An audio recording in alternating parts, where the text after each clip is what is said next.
बहुत समय पहले की बात है। एक धोबी था जो अपने कपड़े धोने के लिए नदी के पास रोज जाया करता था। उसके पास एक गधा था जो उसके सारे गंदे और साफ कपड़े धोने का काम करता था। धोबी रोज सुबह गधे के ऊपर कपड़े लाद कर नदी जाता और शाम को लौट आता। गधा बहुत मेहनती था, लेकिन उसे एक चीज से बहुत परेशानी थी। उसे हर रोज खाली पेट काम करना पड़ता था। एक दिन गधा सोचने लगा, अगर मैं कुछ समझदारी दिखाऊं तो शायद अपना पेट भर सकूं।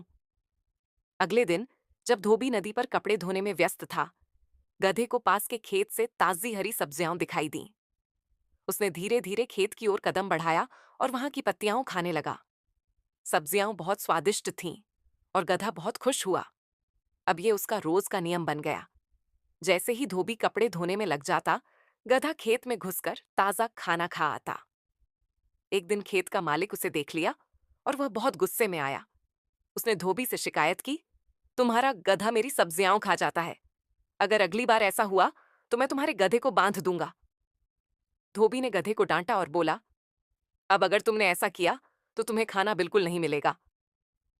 गधा कुछ दिनों तक सीधा रहा, लेकिन पेट की भूख ने फिर से उसे मजबूर कर दिया। उसने फिर चोरी से खेत में घुसने की कोशिश की। इस बार खेत वाले ने उसे पकड़ लिया और एक पेड़ से बांध दिया। जब धोबी आया तो उसने देखा कि गधा पेड़ से बंधा है। उसे शर्मिंदगी हुई और उसने गधे से कहा, देखा, जब तुम चालाक बनने की कोशिश करते हो तो फंस जाते हो। मेहनत में ही असली सुख है, चोरी में नहीं। गधा भी समझ गया कि उसकी अक्ल उसे मुसीबत में डाल सकती है, अगर सही दिशा में ना हो। उसने आगे से मेहनत से काम करने का वादा किया।